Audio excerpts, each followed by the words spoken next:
Welcome everybody to Domus Crypto Lounge. I am Alex Grigorescu. I am the co-founder and the CEO of Domus Crypto. And I have Chris Euler alongside me, who is our chief trading officer and veteran trader. How are you, Chris? Doing great, man. Yeah, lots of fun the last couple of days with all the wildness in the markets. How about yourself? Good, good. I'm really eager to hear more. So let's get it started. But before we get into that, a small disclaimer: we don't offer any kind of trading advice. Do your own research and everything. So we are just chatting about the market and everything. So don't take it as a trading advice. Yeah, everyone's responsible for their own trades. That's the way it works. E- Exactly. Hmm. So what's been happening in July, man? What hasn't been happening? The presidential race in the U.S. is just absolutely psychotic. Today is the first day of the big Nashville conference. Bitcoin had a big rally the last 2 weeks, and we're going into some major tradfi turbulence that's contributing to all the increase in volatility that we're seeing. So it's a lot of fun. It's exciting.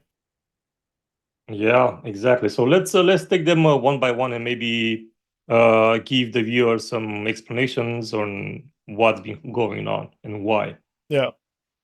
Well, I mean, the big thing obviously is Bitcoin finally found some, a local low at least in the last 2 weeks, and the really big price movements up really started happening since 2 weekends ago when there was an assassination attempt on former President Trump. I mean, that's a pretty wild thing to have happen. But because he has also come out as a big proponent of Bitcoin and cryptocurrency in the recent weeks and months, as well as the fact that he's going to be speaking in Nashville on the 27th, it just means that it led to a massive rally. So we had effectively what is not normal or has become less normal is massive movements of price on Bitcoin in the off hours of the weekend. But with some of this increased volatility, especially in the last few weeks, we've started to see bigger movements, and these things cause gaps. Like with the CME, the CME is the Chicago Mercantile Exchange. That's where the majority of institutions or the majority of the open interest in Bitcoin trading occurs still. So the fact that there's a giant gap where price stops around 59,000 and then Monday it opens at 62,000, it's a pretty wild thing to have happen. And now we're finally kind of going into, we've had this kind of euphoric little pop back up. Now we're seeing some local failures, and now we're kind of at local support. And yeah, there's still quite a bit of bearish sentiment, especially with traditional finance markets doing a pretty hard retracement now going into week two of pretty hard downside. So it's a bit of a turbulent time to say the least. And Q3 isn't notoriously great for upside movements in the market. Interesting. So yeah, let's take a step back before the Trump madness, because there were two events that really put a selling pressure on the market. So let's talk about Mt. Gox and the German government. Yeah, so the German government, like they have a forced requirement to sell assets they've seized. So you're talking a couple billion in Bitcoin, nowhere near the same size as MT Gox, but they I dove into it a little bit, and we were all laughing internally. It's like, oh my gosh, I can't believe they got all this Bitcoin. It's gonna be worth so much in a couple of years. And then they move everything over and start offloading everything. But they have to. It's their policy is that any asset that has a potential volatility of like 10% or more in a given amount of time, they have to sell off. So yeah, they were just block selling it off, effectively contributing to the downside pressure. But in the overall, I mean, that amount of volume just daily isn't the craziest thing. Like you could market sell all of MT Gox as an example, and it could push price $10,000, but it's not going to roll the whole market over and we go back to 20K. Like that's just not a reality. But so the German government sold out, they're done, and now there's like a bunch of people memeing, and we've got the addresses, so they're sending small little bits of encoded Bitcoin sats to the German government, like making fun of them, which is just hilarious. But The MT Gox stuff is distributing now. They've actually started paying back creditors, and we see that going on. But this is something that isn't new. This is something that's been looming over Bitcoin for a decade. So when this all went down, a really close friend of mine, like he got burned on it as well, and he's laughing. It's like I can't. I thought I wrote all this Bitcoin off, but they're getting it back. The crazy part about it is there's not this massive amount of sell pressure because you think about the people who were in the markets 10 years ago. Who was in Bitcoin 10 years ago? There's a couple of us. We bought a little bit here and there, and we started kind of hodling. We didn't really have that term, or it wasn't just like, the big engine that the cryptocurrency engine is today. But these were early adopters. These were guys who, were behind the technology and like supported it from that perspective. So these are like the original Bitcoin hodlers that are now getting Bitcoin back. And the sell pressure that we're seeing from the distribution, which has only started, yes, but it's more or less they're holding a lot more than people were expecting. And I think that just kind of, contributes to the idea that once all of these things that have been looming over the markets finally kind of dissipate, then we continue with a massive market expansion, or at least that's the expectation. Yeah, so what you're saying as one is mm, we should have been expecting this, and this is not something that was out of the blue. That's one, and the second is that this kind of sell pressure right now is normal and can be absorbed by the size of the market cap. Yeah. So yeah, That's go the ahead. that's the number one thing is like this is very typical of tons and tons of FUD coming out to push price down to contribute. I mean, and that's what it is. Like these, the price action is the price action. The market's going to go move towards liquidity. That's the way the market works. But at the same time, it's like these things exacerbate it. They increase the downside pressure or increase the upside pressure if it's euphoric, and that's all it's doing at this point. And as far as I'm concerned, best case scenario is that we actually do break down and go back towards 50K or 40K because then Bitcoin's just cheaper in the long run.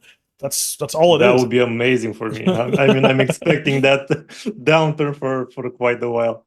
But I'm Yeah. not going to wait for it. And I mean, like from my side, I'm not waiting for it. I mean, if you're not in it at all, DCA is the key to this entire upside play because Yeah.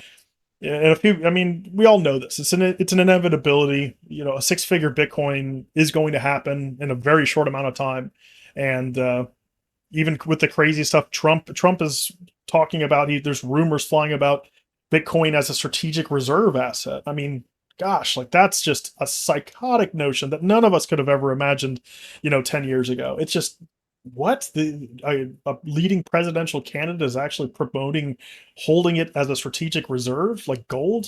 So yeah, it's amazing. Yeah, you were mentioning DCA. Maybe you can explain to the users what is that and why is that better right now? Which one? DCA. Oh, DCA, yeah. So dollar cost averaging.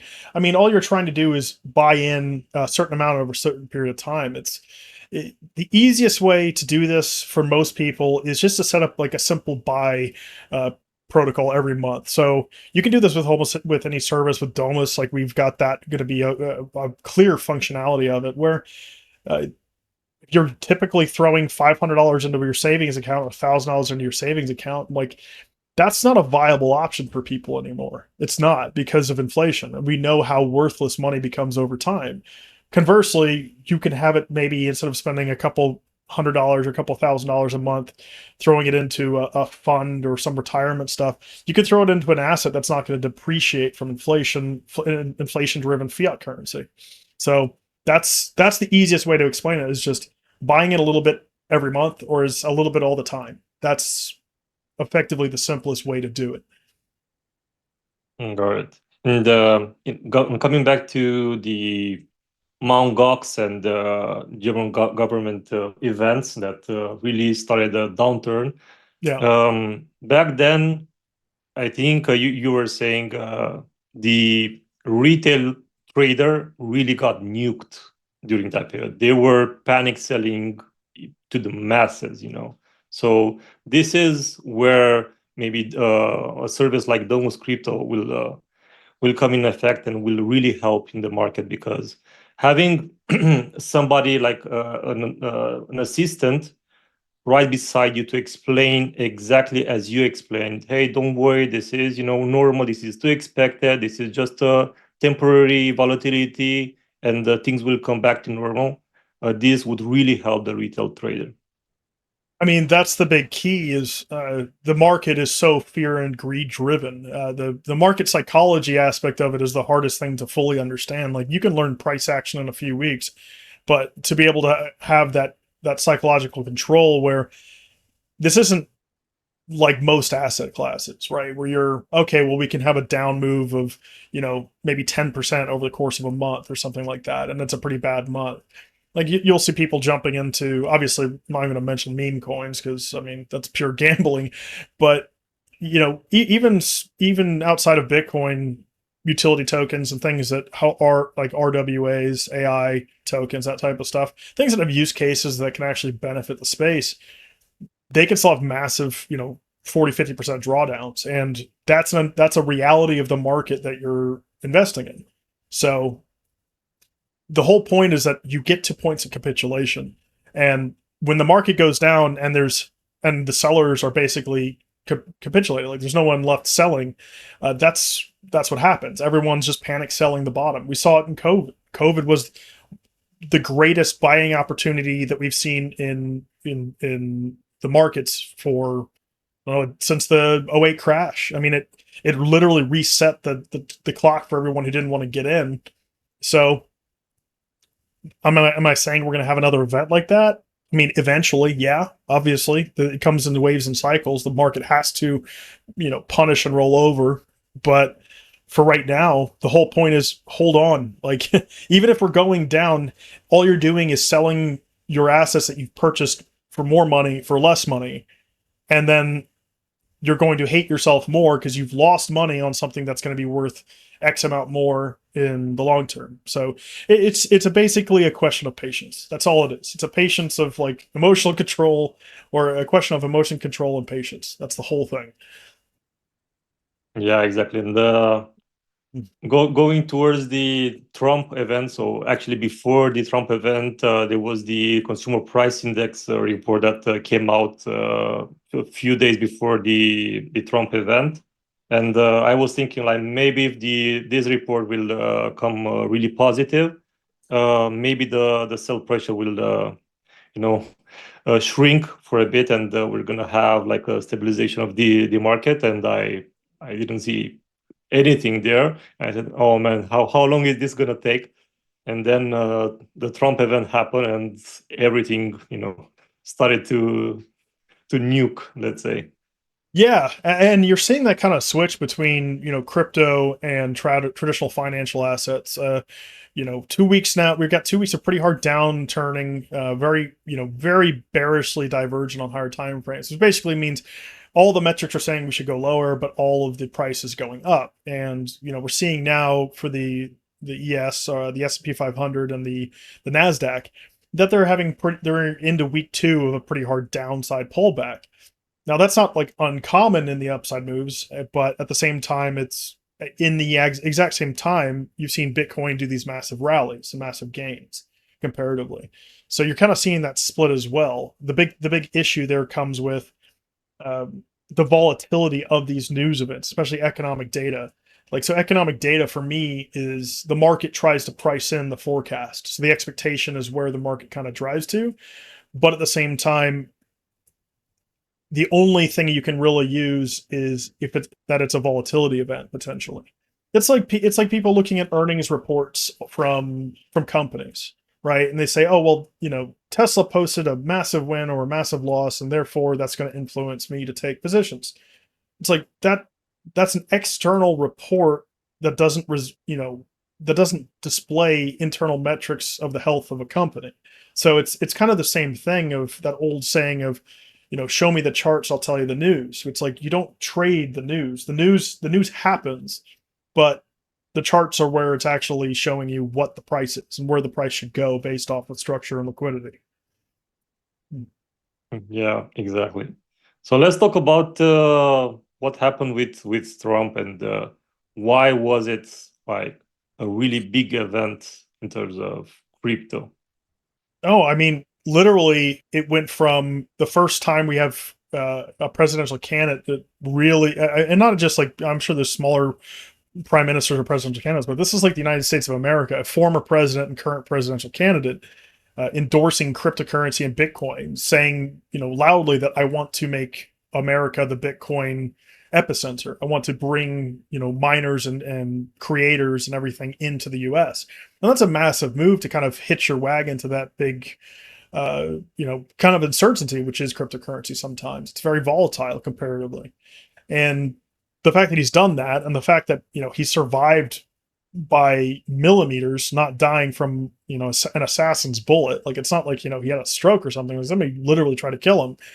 And he gets up and yells, fight and go. And, it motivated a lot of people behind it. And it's just the market resurgence of that, with the thought that if he gets elected, which seems to be, at least now, the most probable outcome, then you're expecting traditional financial markets and Bitcoin to expand, because he wants to pull regulations, he wants to lower taxes, he wants to, take shackles off of the regulatory agencies that are holding down businesses and entrepreneurs. So that's seen as a positive thing, at least from on the Bitcoin crypto side. Now, conversely, these type of events politically, if you look at traditional markets, like I said, they've been seeing massive downturns. So that's because it's in a here in a span of like a week, you've had an attempted assassination of a former president and presidential candidate, and at the same time, you have the current president basically not running for the next reelection because he's clearly mentally unfit, like not going down a political side, but we all have eyes, right? But he's still remaining president. So a lot of uncertainty when the president's kind of like, out to lunch. So and that's the kind of like massive uncertainty that causes, panic and fear in the markets, which is why people exit. So people exiting basically were really high. Oh my gosh, all this stuff, all this crazy stuff is happening. Let's just, ease back on the throttle a bit instead of, and see what happens. And that's what we're seeing. All right. But not to get into politics, but Trump is known to maybe exaggerate on some of his promises. Yeah. So on the crypto approach, or his promises on the crypto side, the market seems to kind of trust him and believe him. Well, why is that? Or is there any kind of sign that makes us really believe him this time? Well, I think it's the fact it's the open endorsement of it, which like he was kind of anti crypto the last time around, if I remember correctly. Because I mean, let's be honest, Bitcoin and cryptocurrency, it was pretty even just the last cycle, which was about 8 years ago. It was still very much underground. It wasn't. It was, you get little peeps of data and information that would come out on mainstream media, but it wasn't like a cultural revolution like it is today, where people are, living, off the financial grid, just living off Bitcoin Lightning in South America or Africa or anywhere of these other places. So it's a totally different landscape in that sense. And then plus, he's supposed to be speaking in 2 days at the big Nashville conference, which is one of the biggest cryptocurrency conferences out there. So lots of kind of hopes for the rally kind of ride with him, which also incidentally, when there's these massive giant conferences in the US specifically, there's always some strange volatility and downturn in the markets because all these major actors are in one place. Interesting. So to be expected, a bit of volatility when that happens. Oh, absolutely. That's the big thing. The only thing you can really take away outside of something catastrophic happening, like like a terror, like 9/11 in the U.S. Right? I mean, obviously, I was still a kid, but everyone who made a ton of money shorted airline stocks because that was a catastrophic black swan event. And those, I mean, you can't. It's not really easy to plan for those. I know some people or smaller firms potentially trade on those type of things, but You can't really plan for the black swan events, but when they do happen, they definitely do have an effect on price. The same thing is like when you have these kind of, I guess you call them white swan events or rally events, where something really tremendous happens. Trump surviving being assassinated, jumping up and being, fight basically the most iconic picture of the last 50 years was taken with him fist up behind a American flag. So like we're kind of it's cool because we're living in history, and at the same time it's kind of depressing seeing what's happening in the US and how it's just this reality TV show and you don't really know what's going to happen next. But that's the volatility of it. That's what we're seeing now in TradFi markets. That's what we're seeing with Bitcoin rallying 25% after dumping 25%. Like it's a pretty crazy move. Yeah, and maybe moving towards what's going to happen in August. But before we get into that, just one more element that we need to take into account, which is the institutional players in the market, because July is the first month of a new quarter. How does that Of a new what? impact?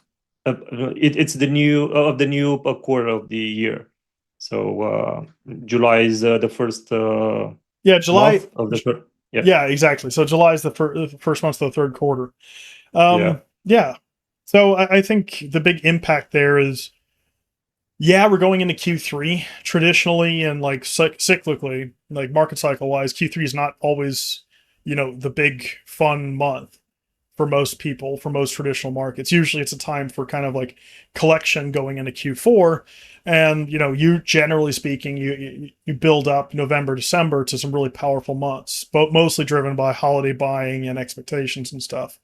So, yeah, I mean, the fact that we're already getting into the middle of Q3, it's interesting, but I'm also pretty hopeful. The fact that we're not having a massive retracement Q3 yet, or I mean, it's we're seeing it in TradFi a little bit. It's a pretty hard down move, but in Bitcoin, it's pretty much the way she goes in a lot of ways.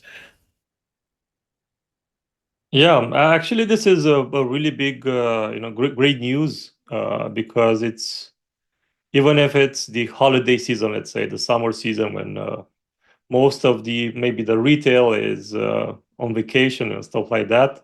Most of the institutional traders are still trading, and the big whales and everything. So it's good to see that we don't have the same downturn as a TradFi. But on the other hand, what does that mean? Is it that basically we are still not on par with the TradFi movements, or how do you see this? Well, there's always some type of parity. Sometimes, like recently, especially, you've seen quite a big divergence of Bitcoin going down for several weeks or almost a full month, and then traditional finance markets going up. And at the same time, now Bitcoin is actually going up at the same time as traditional finance markets are retracing. So that's not unheard of. Generally speaking, they've been moving a bit more together. And I think the aspect that people don't realize the most is that we have ETFs now. Institutional players have access to ETF. I think something like over 12% of Bitcoin is institutionally owned. So that's a big aspect that comes with kind of the normalization, is that the price action is going to change. And that doesn't generally mean that Bitcoin has to go up if the markets are going down. That just means that it's going to be trading in that direction. So it's always this kind of give and take of, in massive liquidity moves like we saw after the COVID dump, everything was going straight up. Like you could have longed anything and you would have made money. Or you could have bought anything and you would have made money. And that's just not the case currently. So we're seeing those disparities where Bitcoin and traditional markets and crypto and traditional markets are kind of trading inversely. Like one goes up, the other goes down a little bit.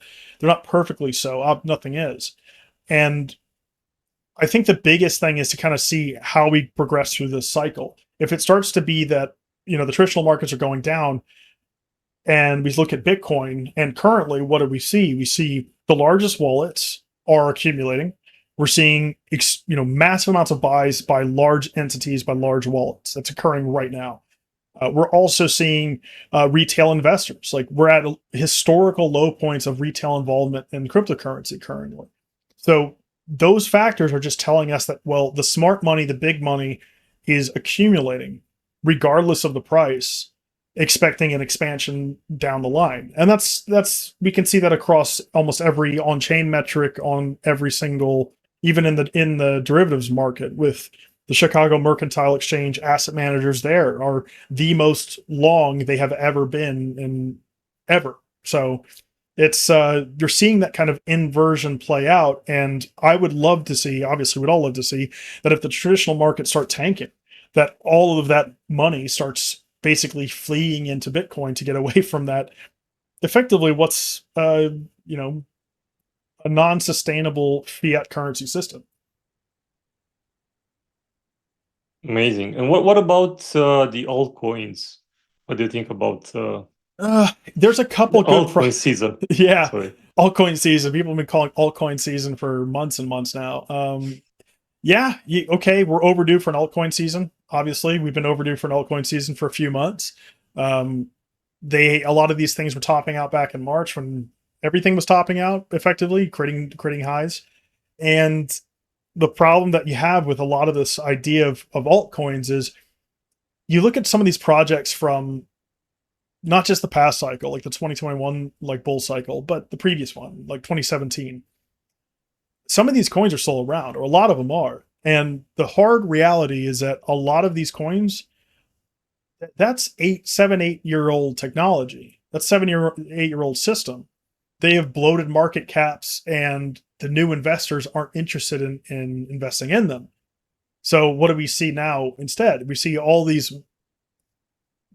top 100 coins that are from previous cycles. And the harsh truth is that I don't believe the majority of them will make new all-time highs.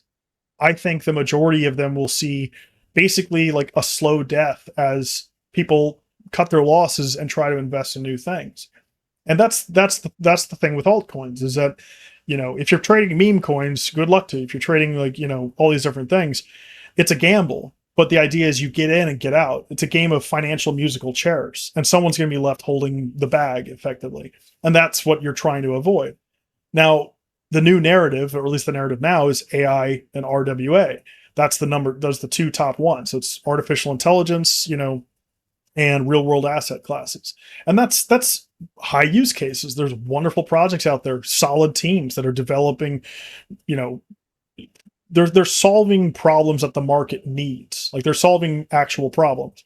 And a lot of these old coins, they use networks that nobody uses, that developers don't use. And now they kind of exist as, I don't know, kind of little cults where people kind of rally around and say, oh, we are this, and then it will go to the moon because we believe in each other and we're all broke and holding on for dear life and there's no new investors coming in. And that's, yeah, sadly, that's the case with altcoins. The altcoin rotation's simple. You go, if Bitcoin has to go first, then we go altcoins, and then we go memes and shitcoins. Right now, we're seeing Sol shitcoins and all these other small caps. They're trading with Bitcoin, like almost in parity. But for altcoins, yeah, they're overdue for a run. Are they all going to run? No, the good ones are. The good projects, the things that are building stuff are going to go, and then eventually the market tops out, the rotation goes back into stable coins and cash, and then eventually people start rotating back into Bitcoin, and that's just the typical cycle. Amazing view. I was thinking that right now there's another element, with the institutional players coming in the market, that basically the retail trader and mostly degens who really got on the downside, let's say, on every movement, and they lost a lot of money during the swings. And basically they found a refuge in the meme coins, just to play around and make some gambles there. And the institutional players have a lot of playground, let's say, in the large caps right now, that they they don't find any kind of interest in the all caps right now. So maybe that will change in the future.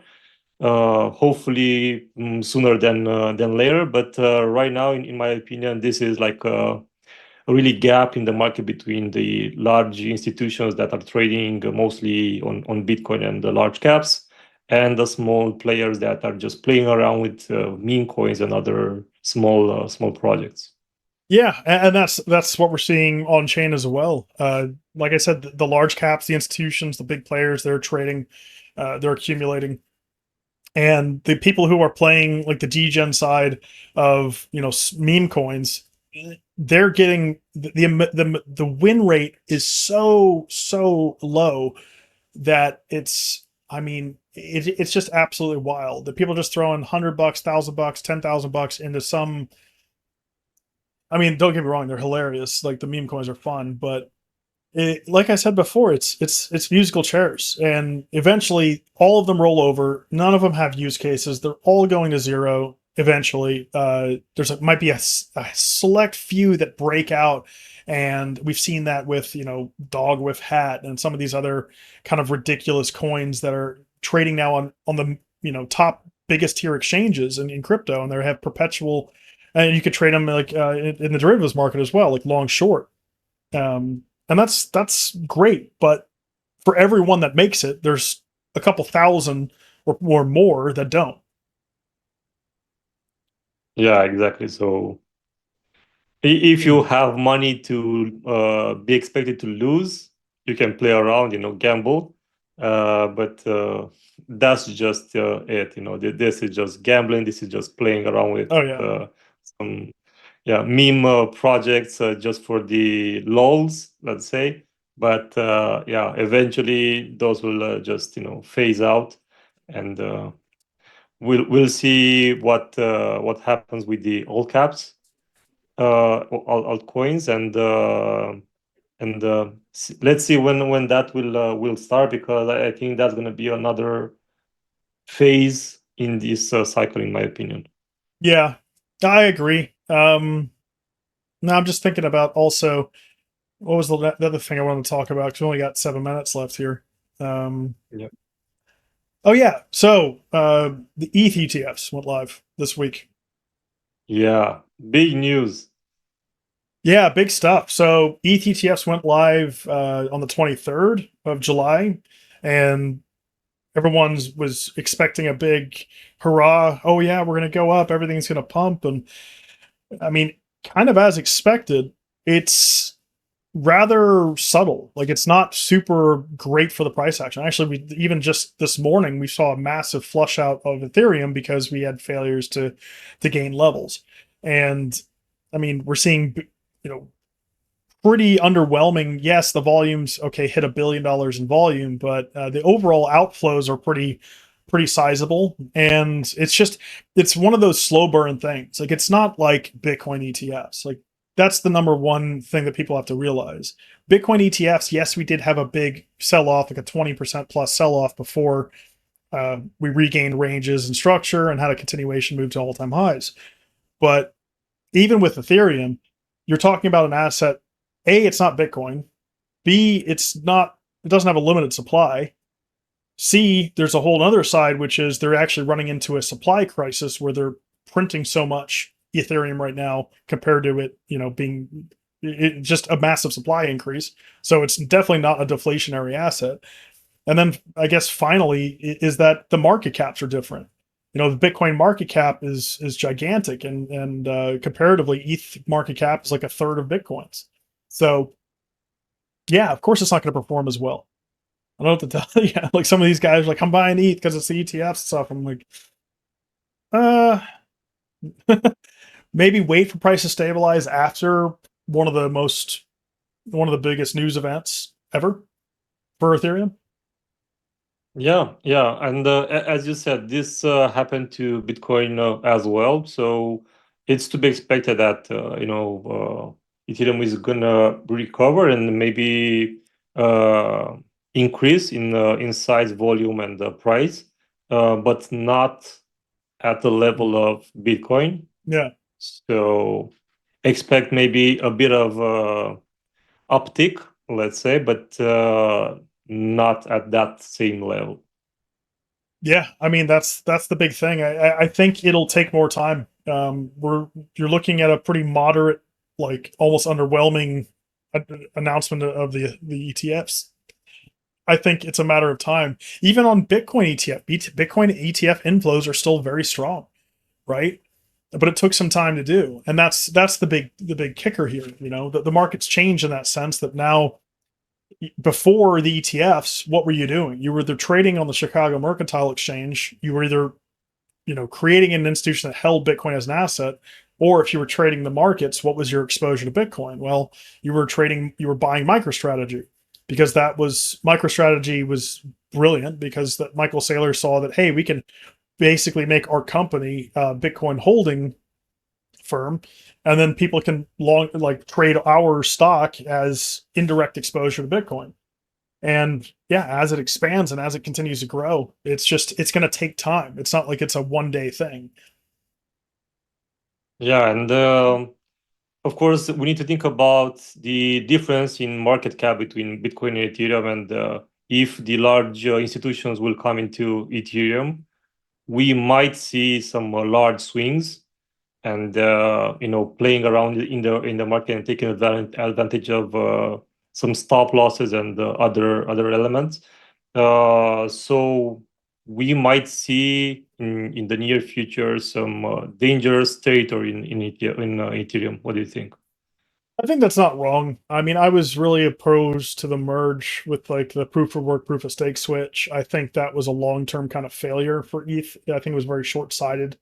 Um, but again, you know, it's a pretty, it's, as much as they want to call it decentralized, like it's not. They can control those types of massive changes, you know, centrally.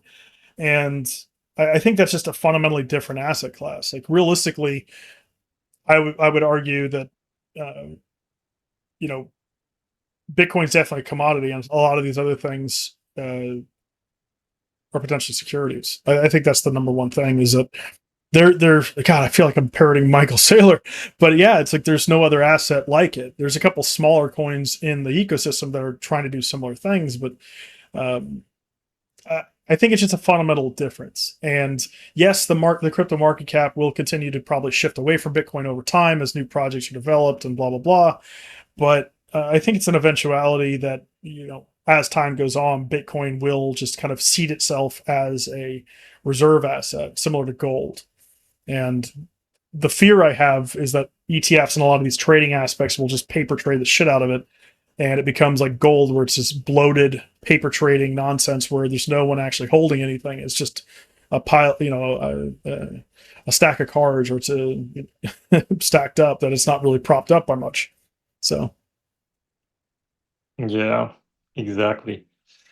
So I think we are running out of time. So thank you so much, Chris. Always very insightful. And everybody, see you next time on the next episode of Domus Crypto Lounge. Thank you so much. See you. take it easy. Bye bye. Bye.